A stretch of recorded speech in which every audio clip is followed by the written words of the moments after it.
Hi, I certainly wasn't intending to make a video so soon upon the release of the last one, but I just recently came across a video by a gentleman named Billy Clement, and I just subscribed to him as well, and he made a video talking about the consequences of rape culture. Specifically, he talks about the story of a young Dominic Scullion in, I believe it's Strathclyde, Scotland, where I assume that Billy hails from as well. And yeah, it's a pretty disgusting story, as you can see. Basically, this schoolboy was approached by a female, a classmate or some sort, and she uh, made advances towards him, and he rejected her. And as Shakespeare had once said, "Hell hath no fury as a woman scorned," and scorned she was, and thus she decided to falsely accuse him of rape.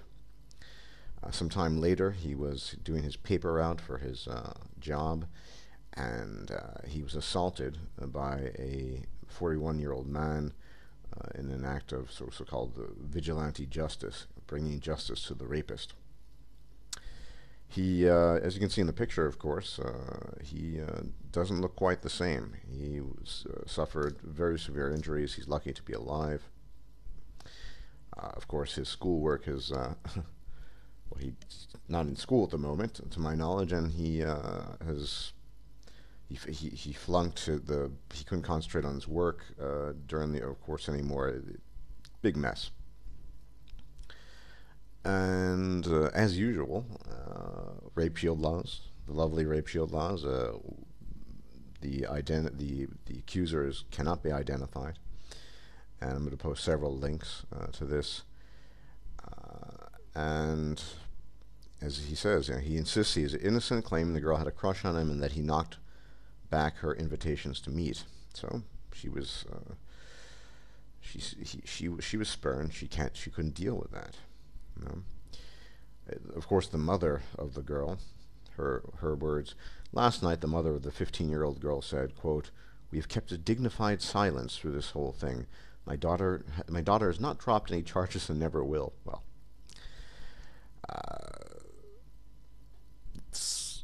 it never ceases to amaze, now does it, that the level of hypocrisy involved in some of these things.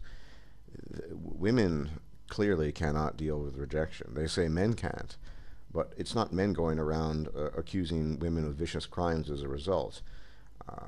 A man might be depressed, he might take a swig of ale, but that's pretty much it.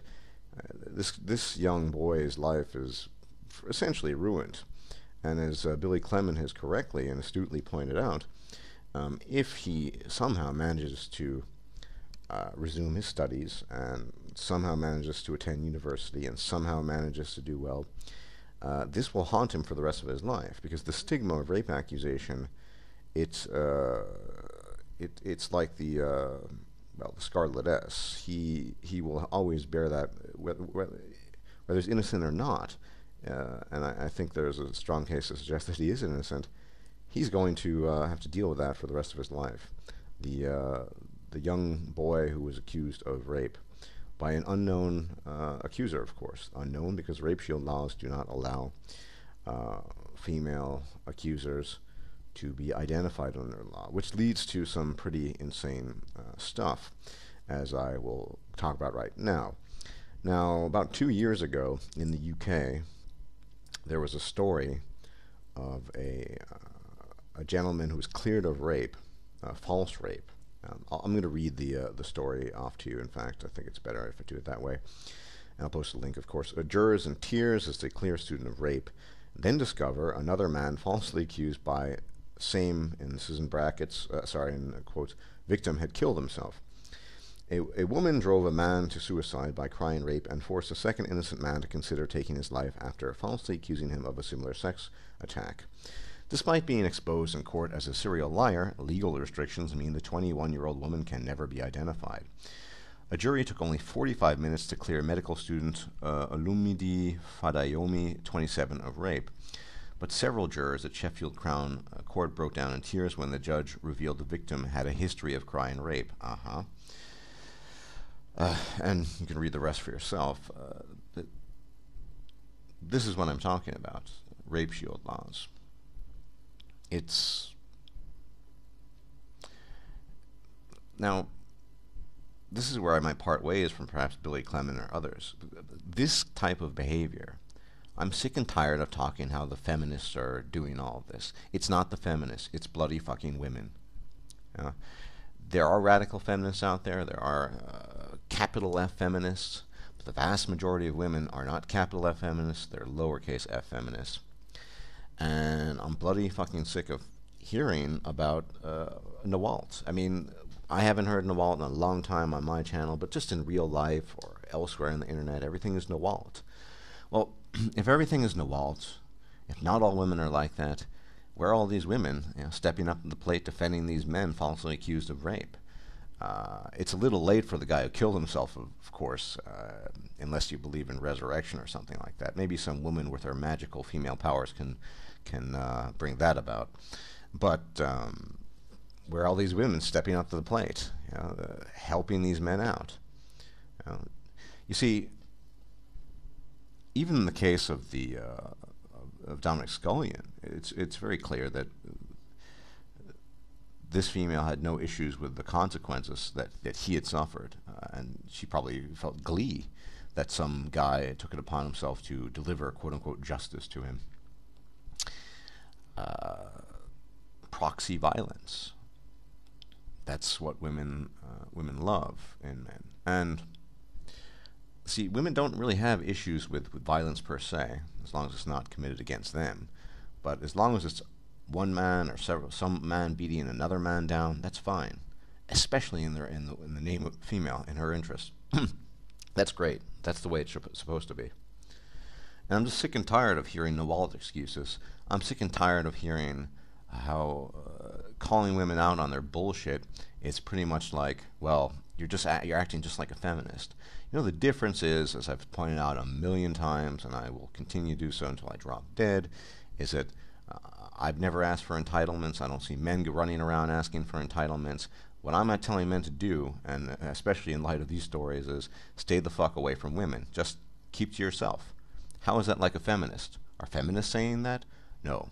Feminists want power, they want political power, they want influence, they want money.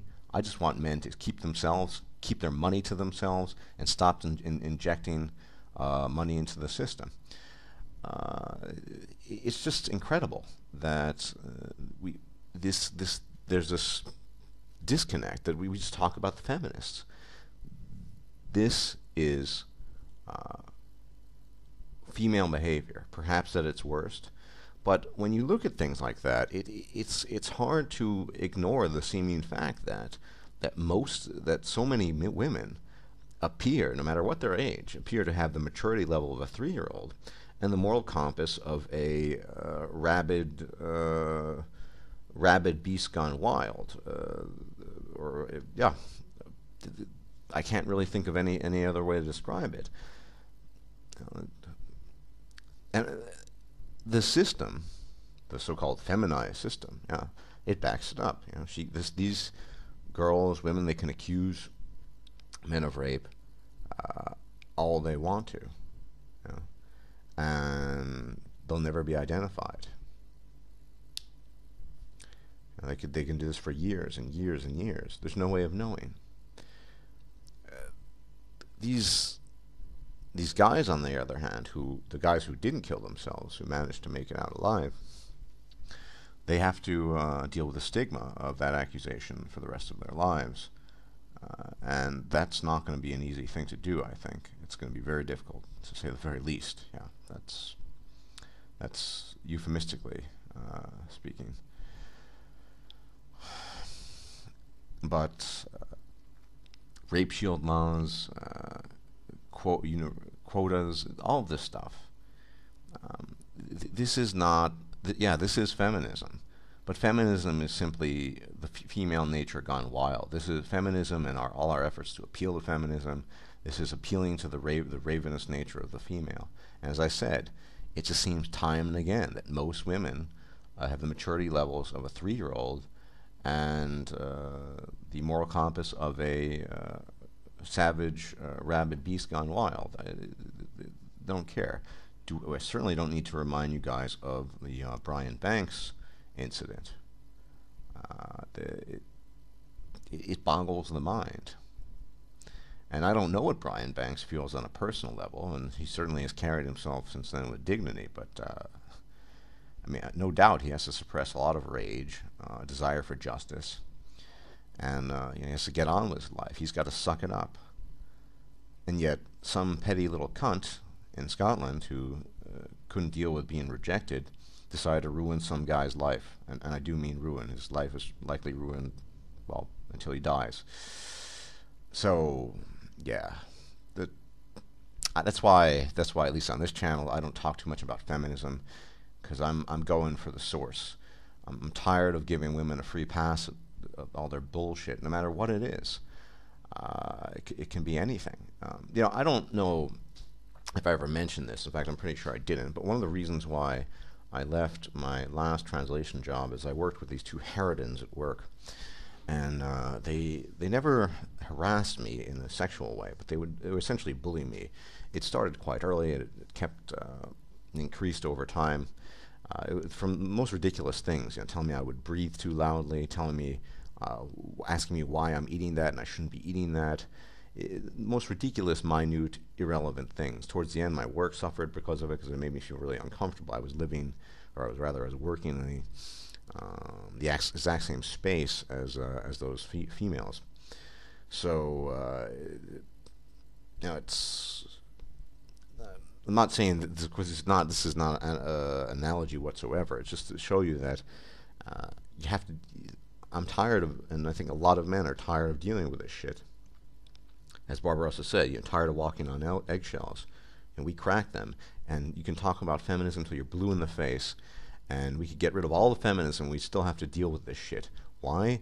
Because until we identify female nature for what it is, and the consequences, and the fact that women want to have their cake and eat it too. Not all of them, obviously, it goes without saying. I don't need to say it constantly. But a lot of them, most of them do. And we see this, they don't give a fucking shit about men. Women, on the whole, do not give a shit about men. Women do not know what love is in that regard. They care only for the self, and if they're lucky, if their offspring are lucky, they might care about their direct offspring. And we give them a free pass for that every time. We're tired of that. At least men going their own way. We are fucking sick of this shit. And if you want to minimize your chances of ending up, yourself accused of rape or sexual harassment, my advice is just to stay the fucking hell away from women. Keep your contact to a minimum. Professional situations that are unavoidable, perhaps. Maybe going to the supermarket, exchanging your money for food to the cashier. That's it.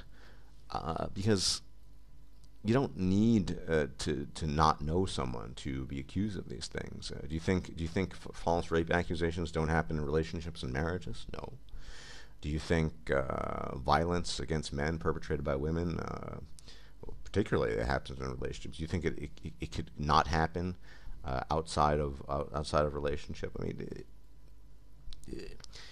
that's how dangerous the atmosphere has become. And yes, of course, feminism is responsible for this, but feminism is not some magical evil that descended from the heavens and suddenly. It is a poison that has its roots in female nature, some of the most negative aspects of female nature. And on this channel, we try to identify what that nature is and find some way to combat it. And the best way, in my assessment, of combating that is to avoid them. And of course, that's not the same as the feminists. Feminists might argue that they're against men in relationships, and yet they still depend on male labor and depend on male input and depend on men for proxy violence. I'm just telling men to get the fuck out of Dodge. Best case scenario, get out of your home countries. Stop giving your tax dollars to, or pounds, or whatever denomination you use, a monetary currency you use. Stop giving it to your government. I mean, that's probably the best you can do, because the system is irrevocably broken. You can't fix it. It's done, and we're heading down a slippery slope. Anyway, that was a bit of a rant, But I'm just personally, I'm tired of this bullshit. I'm tired of giving women a free pass. I'm tired of people looking at me like I have 5 heads when I talk about this issue. You know, walk out the door and you are in the Matrix. I kid you not. No one will have a clue what you're talking about if you talk about this stuff. Anyway, that's it for now. But I'll be posting links to the stories. Pretty dreadful stuff. But unfortunately, it's become almost commonplace. So anyway, take care.